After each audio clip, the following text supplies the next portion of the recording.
The moment Zelda Langford felt the wagon wheel crack beneath her, she knew the blizzard would claim her life before nightfall.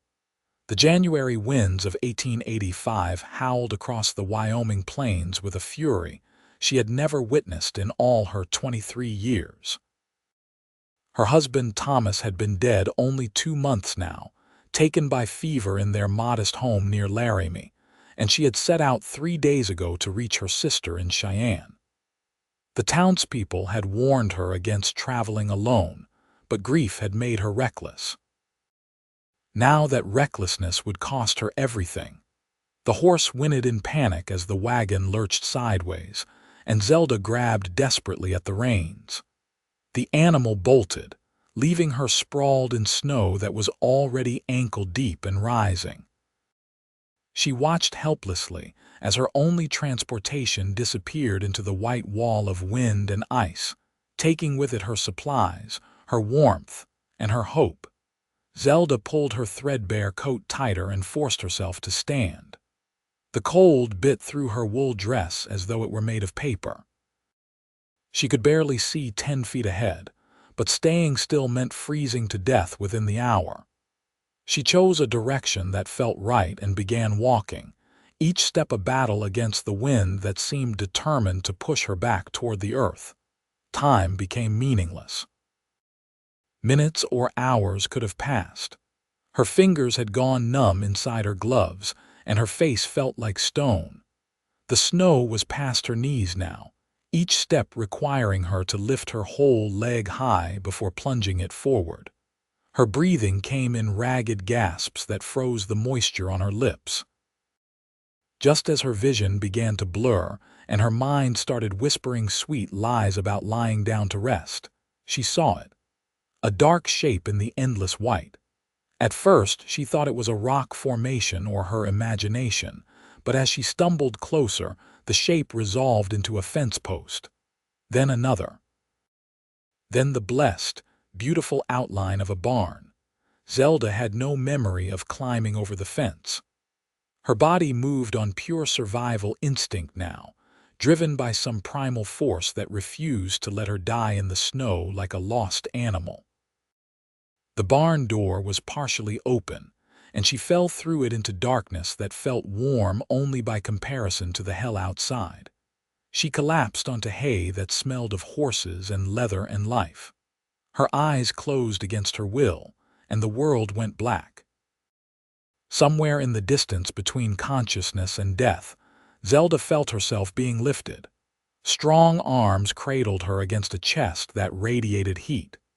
A deep voice spoke words she could not understand, and then there was movement, more warmth and blessed stillness.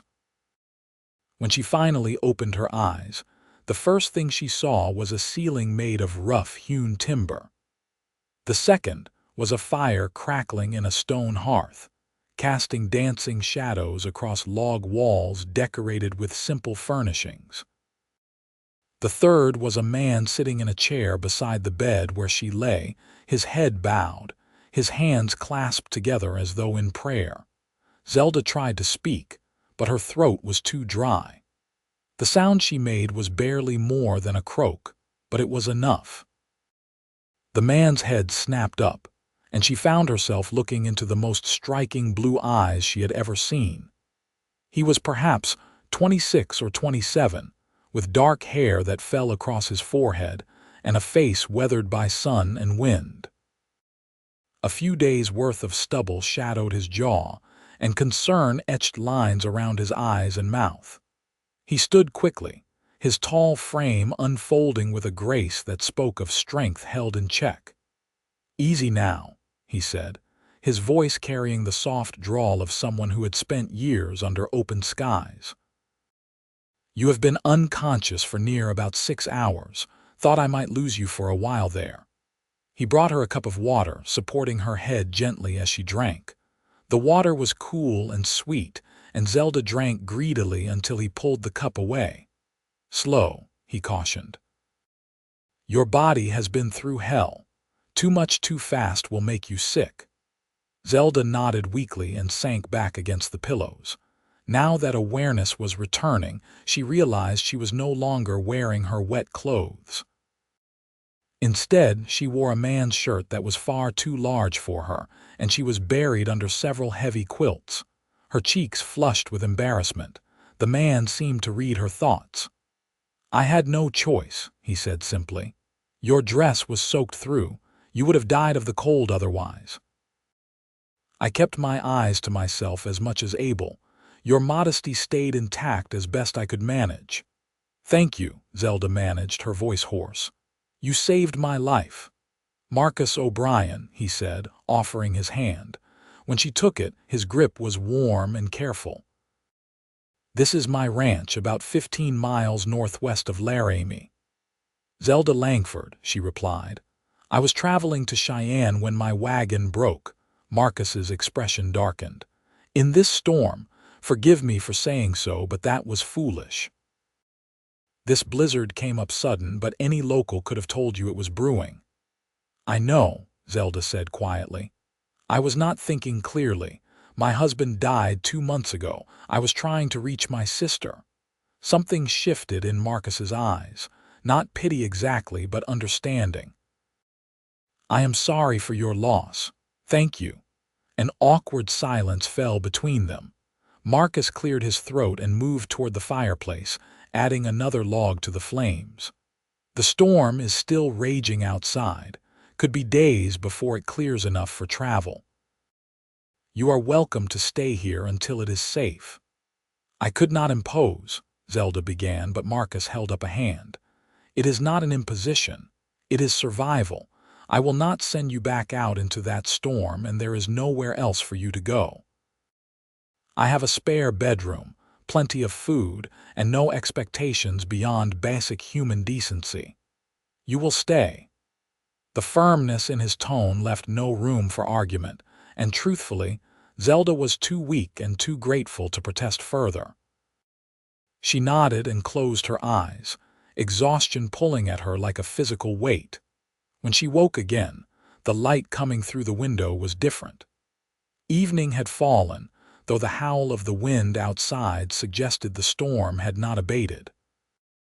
Zelda sat up slowly, testing her strength, and found she could move without dizziness.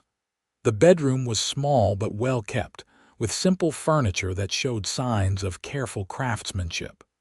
A dresser stood against one wall, a washstand with a basin and pitcher beside it. Her dress hung near the fire, steam still rising from the fabric. Zelda stood on shaky legs and made her way to the main room of the cabin. Marcus stood at the stove, stirring something in a pot that smelled of beef and vegetables. He turned when he heard her footsteps. "You should be resting," he said, though there was no real reproach in his voice. "I have rested enough," Zelda replied. "It feels wrong to lie abed while you tend to me like an invalid. You nearly froze to death. That makes you an invalid in my book. Nevertheless, I am awake now and capable of sitting at a table." A smile tugged at the corner of Marcus's mouth. "Stubborn, are you? So I have been told." Marcus gestured to the table, and Zelda sat carefully in one of the chairs. He ladled stew into 2 bowls and brought them over, along with thick slices of bread and butter.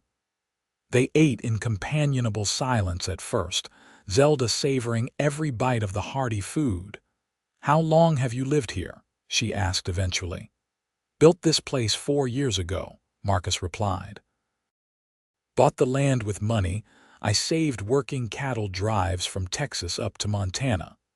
Always wanted my own spread, somewhere I could raise horses and live on my own terms. It must be lonely." Marcus shrugged. "I have had enough of crowded bunkhouses and rowdy saloons to last a lifetime. The quiet suits me." "What about family?" "My parents died when I was young. Fever took them both within a week of each other. I have a sister back in Kansas, married with 3 children now. We write occasionally, but we were never close." Zelda heard something in his voice, a loneliness he would not acknowledge directly. It resonated with her own grief, the hollow space that Thomas had left behind. "What was he like?" Marcus asked. "Your husband." The question took Zelda by surprise. Most people avoided mentioning Thomas as though speaking of the dead was somehow improper. "Kind," she said slowly. "Thomas was a kind man.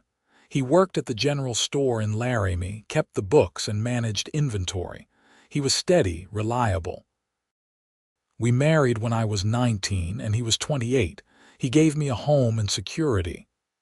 "But not passion," Marcus said quietly. Zelda's head snapped up. "I did not say that. You did not have to. I can hear it in how you speak of him, like describing a good horse or a well-made saddle. Functional, useful, but not loved, not in the way a husband should be loved." Heat flooded Zelda's cheeks. "That is presumptuous of you. You know nothing about my marriage." Marcus held up his hands in apology.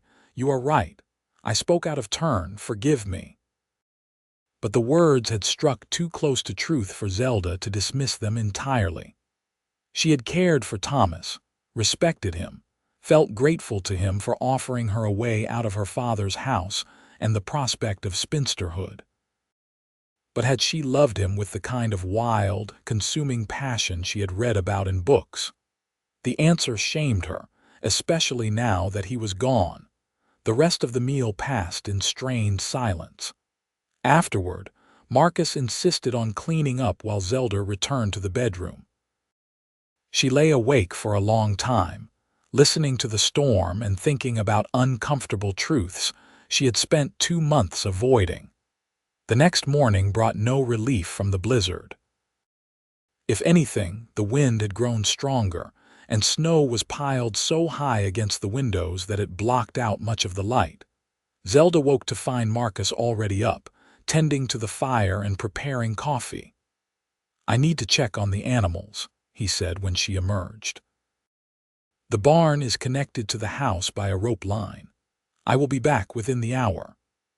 Zelda watched as he bundled himself in layer upon layer of clothing, wrapped a scarf around his face, and stepped out into the maelstrom. The cold that rushed in before he closed the door was so intense it made her gasp. While he was gone, she took the opportunity to wash and dress in her own clothes, which had finally dried. The fabric was stiff and rough, but it felt good to be in something that fit properly. She tidied the bedroom, made the bed with military precision, and then set about exploring the cabin more thoroughly. It was a bachelor's home, clearly, but surprisingly well maintained. The dishes were clean, the floors swept, the furniture free of dust. Books lined a shelf near the fireplace, a mix of practical volumes on animal husbandry and horse training alongside worn copies of Shakespeare and Dickens. A guitar hung on one wall, its wood polished and cared for. Marcus returned as promised, his eyebrows and lashes white with frost. He stamped snow from his boots and peeled away the layers until he was down to his shirt and trousers. "All the animals are fine," he reported. "I've got 4 horses, 2 cows, some chickens, and a very irritable goat. They have enough feed for several more days." "Do you think the storm will last that long?" "Hard to say. I have seen blizzards blow themselves out in a day, and I have seen them last a week. We will just have to wait and see."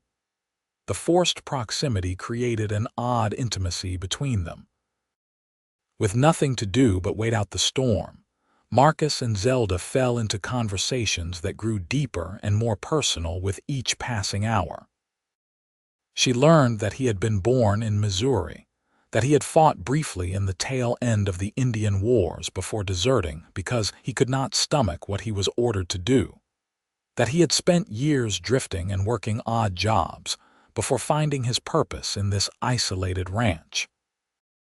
He learned that she had grown up the daughter of a failed prospector who drank away what little money he found, that her mother had died giving birth to her younger sister, that she had married Thomas partly out of love, but mostly out of desperation, to escape her father's house.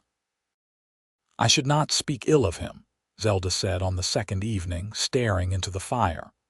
"Thomas deserved better than a wife who married him for security." Maybe, Marcus said, but maybe he knew and married you anyway because he loved you enough for both of you. The gentleness in his voice brought tears to Zelda's eyes. I wish I could have loved him the way he deserved. You cannot force feelings that are not there. Believe me, I know. You were married. Marcus shook his head. Engaged once when I was 22. A girl named Sarah from a ranch near my sister's place. She was beautiful, practical, everything a man could want. But there was no fire between us, no spark. We both knew it, but we were trying to do what was expected. Finally, she called it off 2 weeks before the wedding. Best decision either of us ever made. She is married now to a man who worships the ground she walks on, and they are happy. That is how it should be. Fire, Zelda repeated softly. Is that what you are waiting for? Marcus met her eyes across the space between them. I suppose I am. Better to be alone than to settle for less. Something passed between them in that moment, an acknowledgement of awareness that neither was quite ready to name. Zelda looked away first, her heart beating faster than it should. On the third day, the wind finally began to die down. The snow still fell, but without the violent force of the previous days. Marcus ventured out to the barn again, and this time Zelda insisted on coming with him. She bundled herself in an extra coat he provided and followed him along the rope line. The barn was warm with animal heat and surprisingly spacious. 4 horses occupied stalls along one wall, their coats glossy and their eyes bright. Marcus introduced her to each one, and Zelda could not help but laugh at the names he had given them. Thunder, lightning, rainstorm, and drizzle. She asked, stroking Drizzle's soft nose. Weather has shaped my life, Marcus said with a shrug. Seemed fitting. They worked together to feed and water the animals, and Zelda found herself enjoying the simple physical labor. It had been a long time since she had done barn chores. Her father had kept animals when she was young, before the drinking got too bad, and she remembered the satisfaction of caring for living creatures. Marcus watched her move around the barn with an expression she could not quite read. When their hands brushed as they both reached for the same pitchfork, electricity seemed to arc between them. Both pulled back quickly, suddenly awkward. I should check the henhouse, Marcus said, his voice gruff. I will gather the eggs, Zelda offered. They worked in silence after that, the air between them charged with something neither wanted to examine too closely. That evening, Marcus took down the guitar and played for her. His fingers moved over the strings with surprising skill, coaxing out melodies that were sometimes mournful, sometimes joyful, always beautiful. Zelda sat transfixed, watching his face as he played. When he sang, his voice was rough but true, and it made something in her chest ache. That was beautiful, she said when he finished a particularly haunting ballad. Where did you learn to play like that?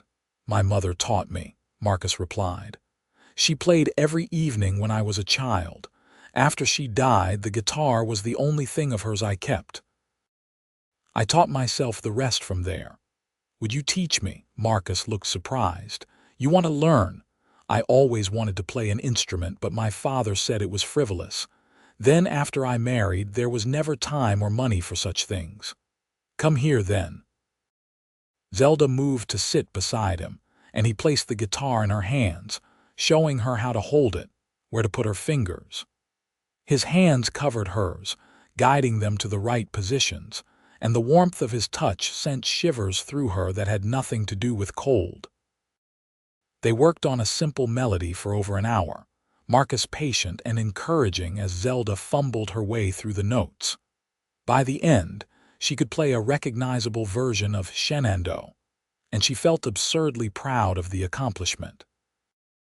You are a natural, Marcus said, and the warmth in his voice made her pulse quicken. You are a good teacher, she replied. Their eyes met and held. Marcus's gaze dropped to her lips and Zelda felt her breath catch. For a moment she thought he might kiss her. Part of her desperately wanted him to. But then he pulled back, standing abruptly and moving to put the guitar away. "We should get some rest," he said, not looking at her. "Storm should break tomorrow. You will be able to leave soon." The words felt like a bucket of cold water. Leave. Of course she would have to leave. This was not her home. Marcus was not her husband. She was a widow imposing on a stranger's hospitality, nothing more. "Yes," she said quietly. "Of course." That night, Zelda lay awake in the narrow bed, listening to the settling sounds of the cabin and the softer, steadier breathing that came from Marcus's room across the hall. She thought about Thomas, about the marriage they had shared, about the guilt she felt for being attracted to another man so soon after his death. But more than guilt, she felt alive in a way she had not experienced in years. Maybe ever. Every conversation with Marcus sparked something in her mind. Every accidental touch sent electricity through her body. When he looked at her, she felt seen in a way that went beyond the physical, as though he could perceive the woman she truly was beneath the roles and expectations she had worn for so long. Was this the fire he had spoken of? This consuming awareness that made the rest of the world fade into insignificance? And if it was, what was she supposed to do about it? The fourth morning dawned clear and bright. The storm had finally passed, leaving behind a landscape transformed into an alien world of white. Snowdrifts reached halfway up the barn walls and the fence posts were nearly buried. But the sun shone in a cloudless sky, and the air, while still bitterly cold, had lost its vicious edge. Marcus went out early to begin the work of digging out. Zelda joined him without being asked, and together they shoveled paths from the house to the barn, from the barn to the hen house, from the cabin to the main trail that led toward town. It was back-breaking work, and within an hour Zelda's shoulders ached and her hands, even in gloves, were sore. But she refused to quit, matching Marcus shovelful for shovelful. He seemed amused by her determination, and several times she caught him smiling at her stubbornness. "You are tougher than you look," he said during a brief rest, both of them leaning on their shovels and breathing hard. "Disappointed?"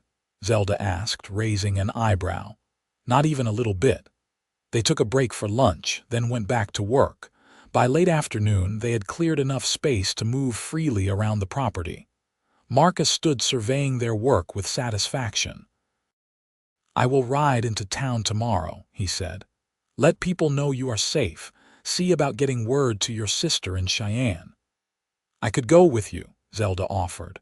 "The trail will still be rough. Better if I go alone and come back for you in a few days once the roads are clearer."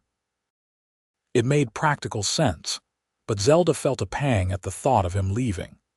4 days of constant companionship had made her dependent on his presence in ways she was only beginning to understand. That evening felt different, charged with the awareness that their time together was drawing to a close. They made dinner together, moving around the small kitchen in a dance that had become familiar.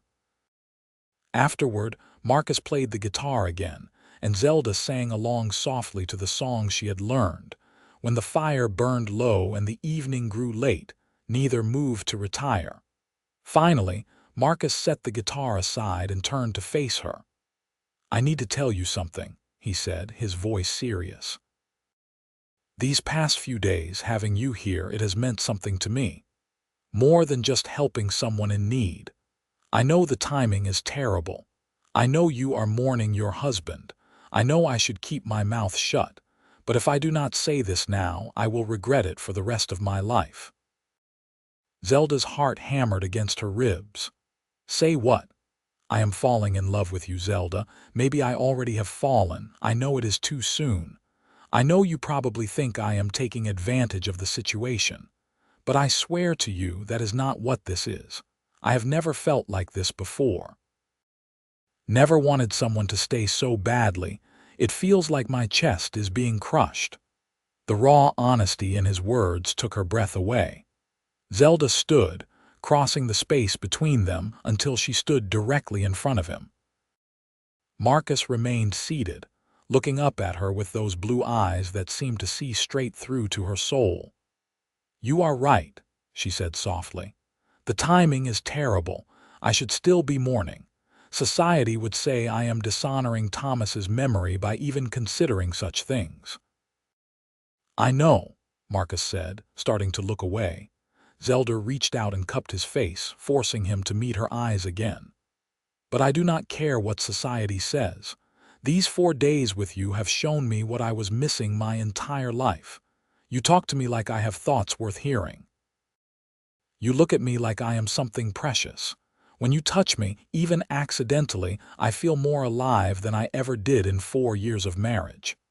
"Zelda," Marcus breathed, his voice rough with emotion.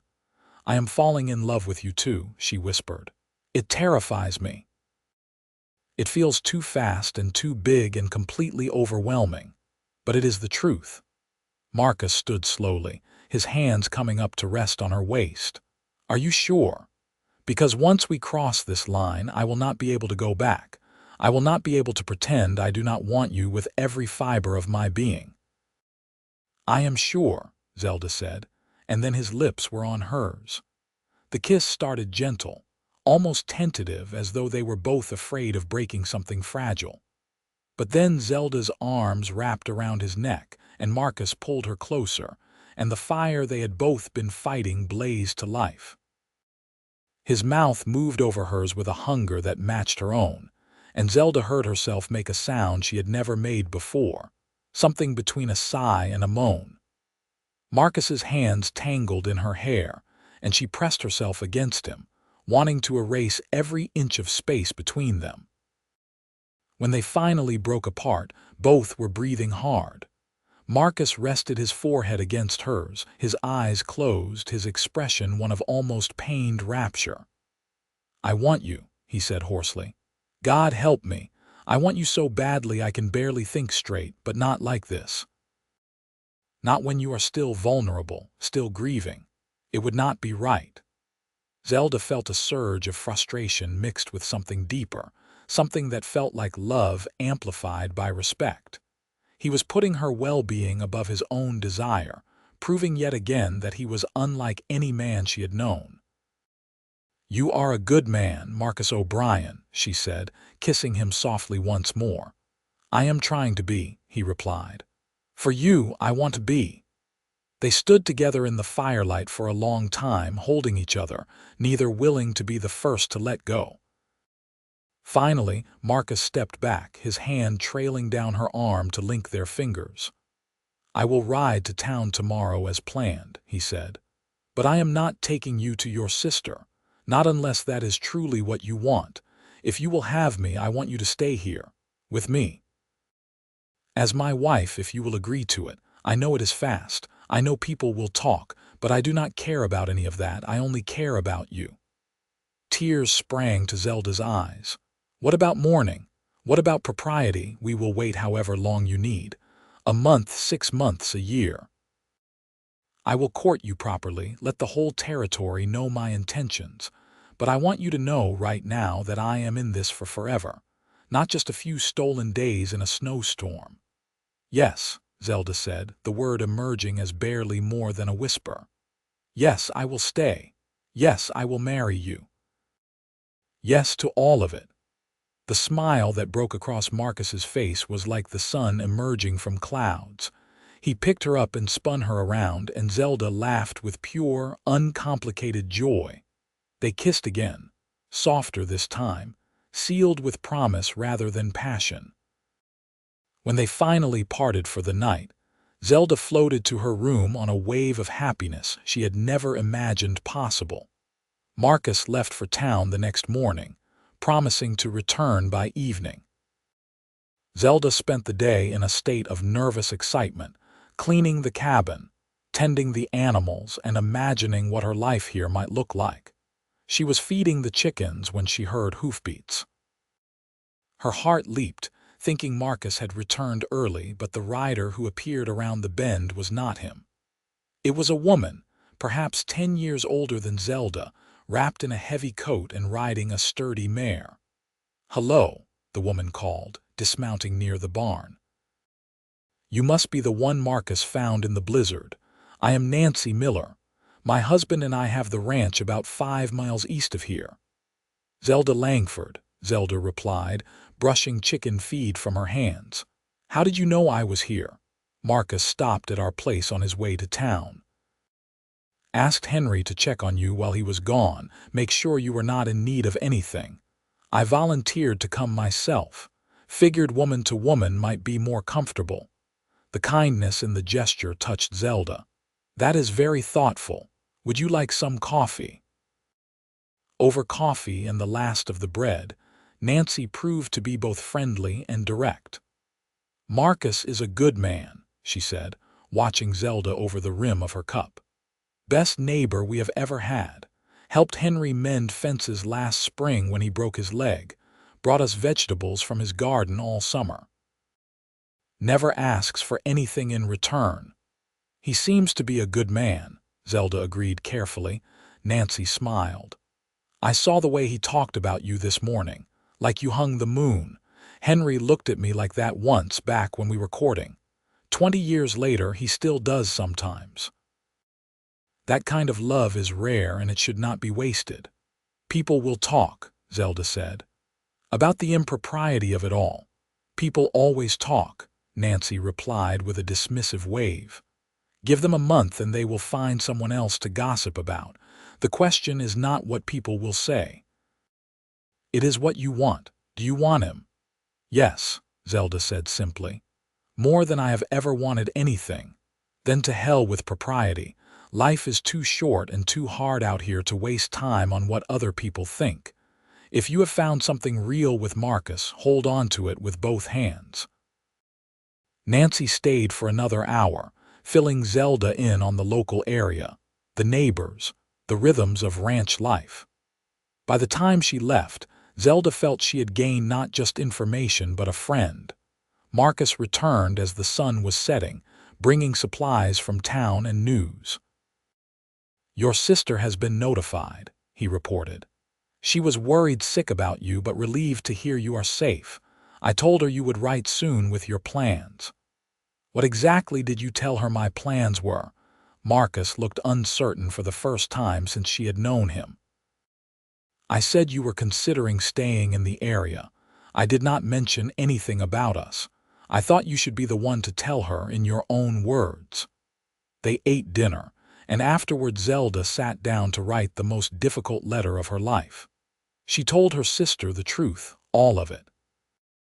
About Thomas's death, about the blizzard, about Marcus. About how she had found something unexpected in the worst circumstances, and how she was choosing to embrace it despite what anyone might think. 3 weeks later, the reply arrived. Zelda's hands shook as she opened it, fearing condemnation or disappointment. Instead, she found understanding and support. Her sister wrote that Thomas would have wanted her to be happy, that life was indeed too short for regrets, that love was precious and should be celebrated whenever it was found. She promised to visit in the spring and gave her blessing to whatever Zelda chose to do. With her sister's approval secured, Marcus began courting Zelda properly. He rode into town and spoke to the minister, making his intentions clear and public. He took Zelda to meet the Millers and other neighboring families.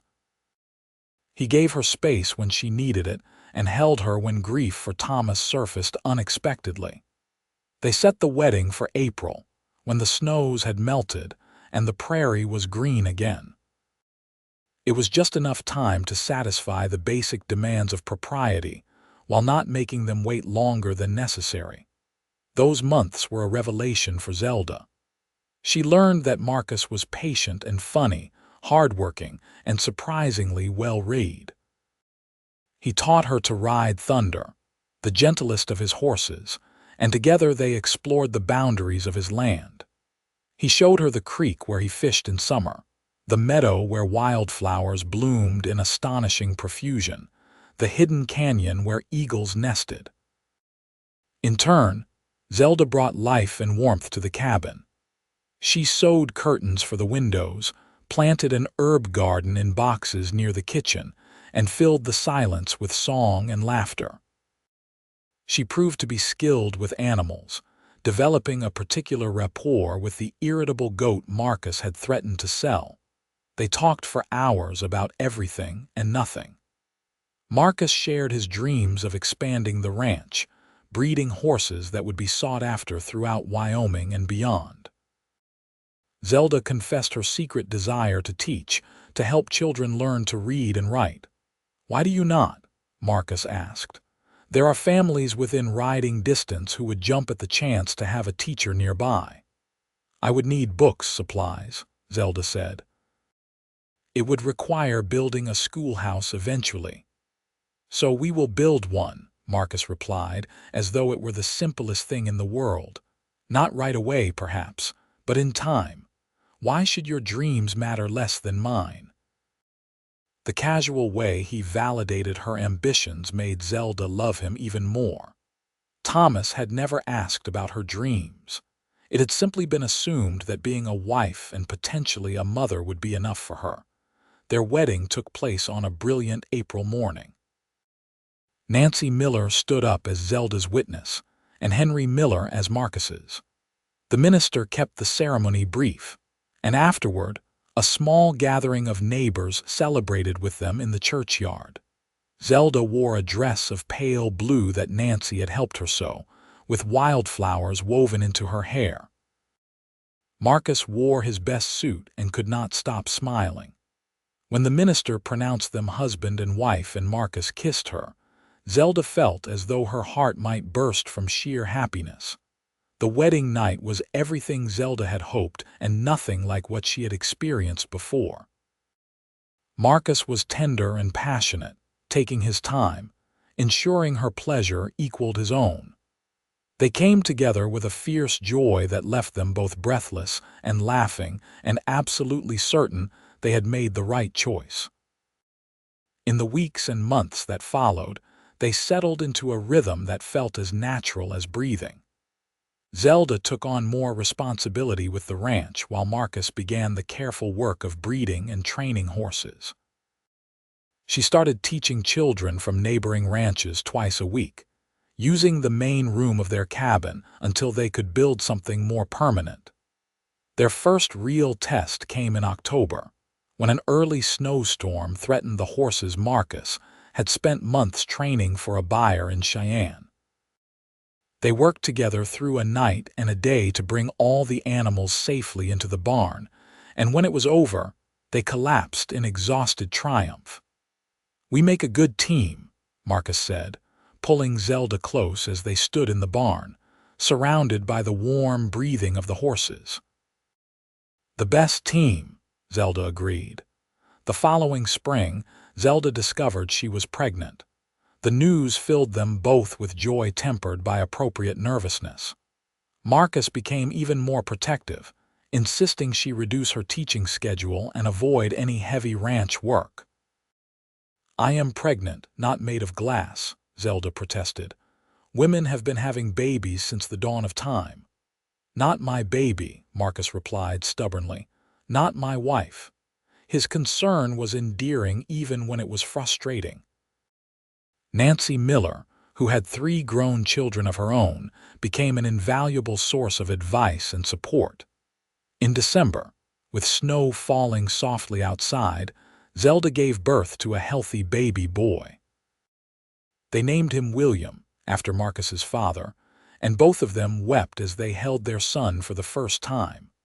Watching Marcus cradle William with infinite gentleness, Zelda marveled at how much her life had changed. 2 years ago, she had been a widow lost in a blizzard, certain she was going to die. Now she was a wife, a mother, and happier than she had ever imagined possible. The years that followed brought their share of challenges. There were hard winters and dry summers, sick animals and crop failures. William was joined by a daughter, Emma, and then another son, James. The cabin was expanded twice to accommodate their growing family. Marcus's horse breeding program flourished, and Zelda's informal teaching grew into a small school that served 6 families in the area. They built a schoolhouse together, a simple structure near the main trail, and Zelda taught 3 mornings a week while the older children helped watch the younger ones. Through it all, the love between Marcus and Zelda only deepened. They still talked late into the night, still stole kisses when the children were not looking, still looked at each other with the same fire that had ignited during those snowbound days. On their 10th wedding anniversary, Marcus surprised Zelda with a gift.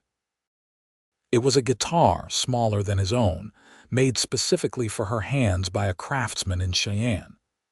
"You have been patient with me all these years," he said as she ran her fingers over the polished wood. "Learning on my mother's guitar when you should have one of your own. Now you do." Zelda kissed him deeply, not caring that their 3 children were watching with exaggerated disgust. "It is perfect, you are perfect." "Not perfect," Marcus corrected. "Just perfectly matched, to you." As the children grew older, the story of how their parents met became a family legend, told and retold on winter evenings by the fire. William, Emma, and James never tired of hearing how their mother had stumbled out of a blizzard and into their father's life. "What would have happened if the storm had not come?" Emma asked once. Marcus and Zelda exchanged a look. "I do not know," Marcus admitted. "We might never have met, but the storm did come and your mother found her way to me. That is what matters." "Sometimes," Zelda added, "the worst moments of our lives lead us to the best things. We just have to be brave enough to accept the gift when it appears." The years continued to pass.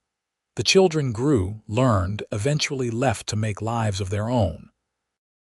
William took over much of the ranch work, showing an aptitude for horse training that matched his father's.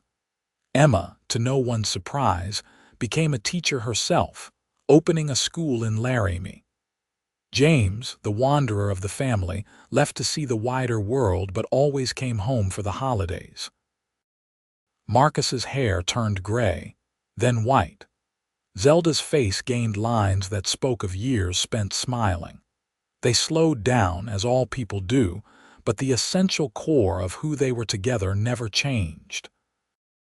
On a cold January morning in 1910, exactly 25 years after Zelda had stumbled to his ranch, Marcus and Zelda sat together on the porch of their expanded home. Both were bundled in heavy coats, watching the snow fall in the way it had that first night. "You ever regret it?" Marcus asked.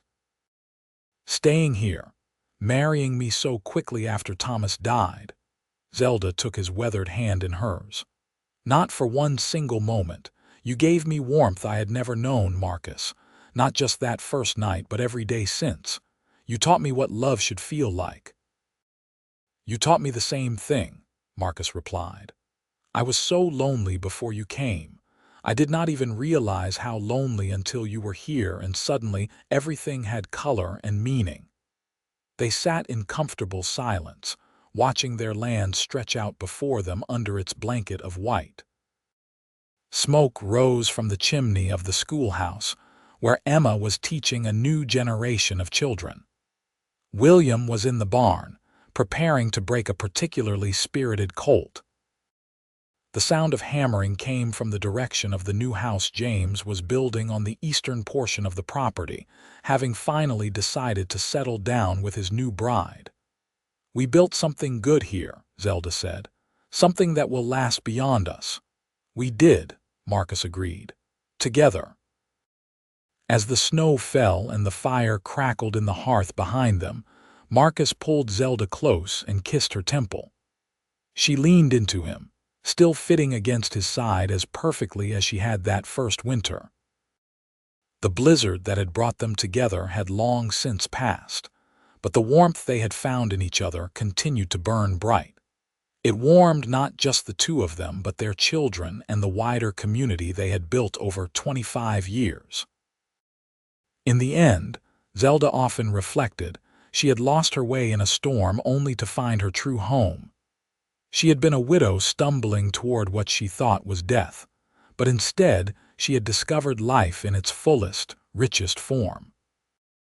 Marcus had given her warmth that first frozen night, pulling her back from the edge of death with shelter and fire and basic human decency. But the greater warmth, the kind that truly saved her, came from his heart. It was a warmth that never faded, never cooled, never failed to sustain her even in the darkest moments. They had built a life together out of accident and courage and choice. They had weathered storms, both literal and metaphorical. They had raised children, built a business, and become essential parts of their community. But most importantly, they had loved each other with the kind of fierce, devoted, unshakable love that most people only dream of finding. As they sat together on that January morning, surrounded by the fruits of their shared labor and the evidence of their enduring love, both Marcus and Zelda knew they had been given something precious. Not everyone gets a second chance at happiness. Not everyone finds their perfect match. Not everyone gets to build a life that feels both meaningful and joyful, but they had. Against all odds, in defiance of propriety, in the face of tragedy, they had found each other and held on tight. The blizzard had been cruel and dangerous and nearly fatal. But it had also been, in its own strange way, a gift. The greatest gift of Zelda's life was not just surviving that storm. It was finding Marcus on the other side of it, and choosing to stay, and building a love that had sustained them through everything life could throw at them. That was the real miracle. That was the real warmth that had saved her. And as she sat there with her husband's arm around her, watching the snow fall on the land they had made their own, Zelda sent up a silent prayer of gratitude.